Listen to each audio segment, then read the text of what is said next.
आज की इस वीडियो में हम लोग नंबर 1 पे तो देखने वाले हैं कि क्लाउडफ्लोर प्रोटेक्टेड वेबसाइट्स को किस तरीके से हम स्क्रैप कर सकते हैं। और नंबर 2 हम ये देखेंगे कि हम अगर हमारी वेबसाइट के ऊपर पैजिनेशन लगी हुई है, फॉर एग्ज़ाम्पल हमारी एक वेबसाइट है उसके ऊपर 30-40 मल्टीपल पेजेज़ हैं, ठीक है? तो हम उसको एक सिंगल रिक्वेस्ट के अंदर किस तरीके से स्क्रैप कर सकते हैं। क्योंकि अगर आप 40 पेजेज़ को स्क्रैप करोगे तो अगर आप पर सेकंड अ पर रिक्वेस्ट को 1 सेकंड भी अगर फॉर एग्ज़ाम्पल वो रिक्वेस्ट हमारा टाइम ले रही है, तो हमें 40 सेकंड लगेंगे, ठीक है? तो हम उसको एक ही अगर पेज पे कन्वर्ट कर लें, तो वही हमारा टाइम बहुत ज़्यादा बच जाएगा। तो अब फॉर एग्ज़ाम्पल अब अगर कोई कोई हमारी क्लाउडफ्लोर प्रोटेक्टेड वेबसाइट है, तो उसमें हम किसी थर्ड पार्टी को यूज़ करते हैं कि वो काइंड ऑफ या हम हेडलेस ब्राउज़र को यूज़ करते हैं। आज मैं वो भी आपके साथ शेयर करता हूँ। चलें हम ज़रा देख लेते हैं कि हम पहले तो किस तरीके से इसको कर सकते हैं। तो हमारे पास ये एक वेबसाइट है, ठीक है? ये मेरे क्लाइंट की वेबसाइट है। बेसिकली मैंने अपने भाई को समझाना था, तो मैंने कहा आप लोगों को भी समझा देता हूँ, आप लोगों का भी थोड़ा फ़ायदा हो जाएगा। तो ठीक है, अब बेसिकली जो हमारे पास वेबसाइट थी, वो ये है हमारे पास, ठीक है? तो इसमें हम देखेंगे कि एंड पॉइंट्स का, पैरामीटर्स का कितना इम्पोर्टेंट रोल होता है। हमारी वेब स्क्रैपिंग में वो कितनी हेल्प आउट कर सकते हैं। अब ये देखिए हमारे पास यहाँ पे कितने पेजेज़ शो हो रहे हैं, 13, ठीक है? तो सबसे पहले तो मैं ये पैरामीटर देखूँगा कि हमारे पास फॉर एग्ज़ाम्पल अब 13 पेजेज़ हैं, तो मैं देखूँगा कि किस पैरामीटर से मेरे पेजेज़ चेंज हो सकते हैं, ठीक है? वो पेज भी हो सकता है, पेज नंबर भी हो सकता है। मतलब वो हम सर्च आउट कर लेंगे तो वेबसाइट के कोड से ही हमें पता लग जाता है, ठीक है? तो अभी के लिए मोस्टली पेज होता है या पेज नंबर ही होता है। तो फॉर एग्ज़ाम्पल मैं यहाँ पे पेज 3 लिखता हूँ, तो ऑटोमैटिकली इसने मुझे यहाँ पे पेज 3 पे मतलब शो करवा दिया है। और अब मुझे पेज का तो पता लग गया कि वो इससे मतलब चेंज हो रहा है, इस पैरामीटर से हो रहा है। अब साथ ही मैं क्या करता हूँ कि पेज साइज़ ऐड करता हूँ, क्योंकि बाय डिफ़ॉल्ट कितना मेरे पास पेज साइज़ है 25 है। तो उसके लिए मुझे अगर मुझे 323 व्हीकल्स को स्क्रैप करना है तो 13 रिक्वेस्ट करनी पड़ेंगी, ठीक है? मैं चाहता हूँ कि ये एक रिक्वेस्ट में हो या कम से कम रिक्वेस्ट मुझे करनी पड़े। तो मैं क्या करता हूँ, पेज साइज़ कर देता हूँ 400, ठीक है?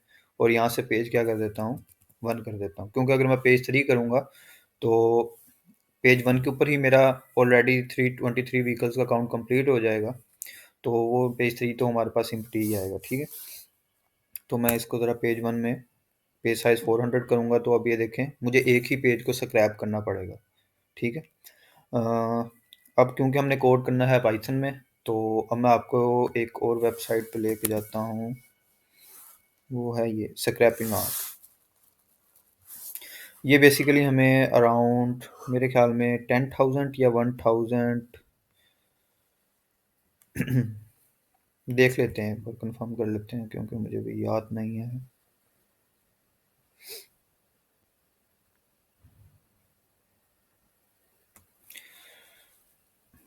अभी मैंने वीपीएन कनेक्ट किया हुआ है क्योंकि ये क्लाउडफ्लोर प्रोटेक्टेड वेबसाइट है और मतलब प्रॉक्सी भी इसमें हमें चाहिए होती है।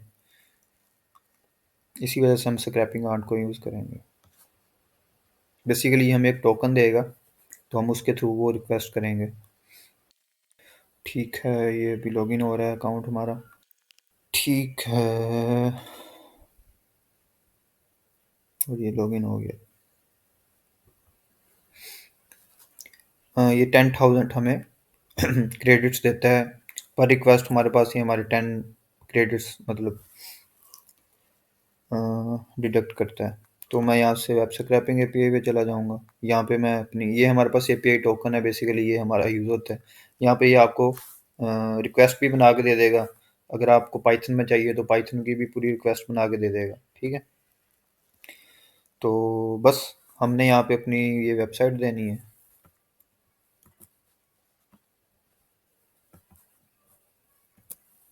ठीक है, यहाँ पे इसे ऑन कर लेंगे और बस अगर हमें इसी की रिक्वेस्ट बनानी है तो हम यहाँ से कोड कॉपी करके पाइथन का कोड भी यूज़ कर सकते हैं। तो आई होप कि आप लोगों को पेज इन पैरामीटर्स की इम्पोर्टेंस का आइडिया हुआ होगा, ठीक है? और बस ये मैं एग्जीक्यूट रिक्वेस्ट करता हूँ। अब फॉर एग्जांपल क्योंकि मैं थर्ड पार्टी यूज़ कर रहा हूँ, तो अगर ये मैक्सिमम 30 टू 35 सेकंड भी लेती है एक रिक्वेस्ट, तो मुझे एक ही पेज को स्क्रैप करना है, तो मैं इतना टाइम भी वेट कर लूँगा। लेकिन अगर वहीं मुझे 13 पेजेस को स्क्रैप करना होता और इतना टाइम लगता, तो आपको पसंद आई होगी। और अगर आपको इसका कोड करने में कोई भी इशू हो या आपको चाहिए कि मैं कोड भी करके आप लोगों को बताऊँ, तो नीचे कमेंट कर दीजिएगा, तो मैं उसके ऊपर भी एक वीडियो बना दूँगा। जैसा कि अपनी पहली वीडियो में मैंने आप लोगों को पैरामीटर्स की इम्पोर्टेंस और किस तरीके से हम एक थर्ड पार्टी टूल है हमारे पास स्क्रैपिंग आर्ट, उसके टोकन को यूज़ करते हुए अंदर इसका कोड करते हैं। तो बेसिकली क्या होगा, अब हम स्क्रैपिंग करेंगे, तो क्योंकि ये क्लाउड फिर प्रोटेक्टेड होती है, तो हमें उसके अंदर रीट्राई को किस तरीके से हैंडल करना है, वो सारी चीज़ें, ठीक है? इस पार्ट के अंदर अब आप लोगों को बताऊँगा। तो बेसिकली क्या होगा, मेरे पास रिस्पॉन्स तो आ जाएगा यहाँ से, ठीक है? लेकिन मुझे स्क्रैप क्या करना है? अब मैं उसको कैसे करूँगा, ठीक है? अब एक पेज के ऊपर मुझे सारा डाटा मिल जाएगा, मुझे बेसिकली हर एक का ये वाला सेक्शन कॉपी करना है, ठीक है? अब जैसे ये सेक्शन, फिर ये सेक्शन, तो मैं क्या करता हूँ, सबसे पहले मैं कर लेता हूँ इंस्पेक्ट, ठीक है? इंस्पेक्ट करने के बाद अब मैं यहाँ पर इस पूरे सेक्शन को सिलेक्ट करता हूँ।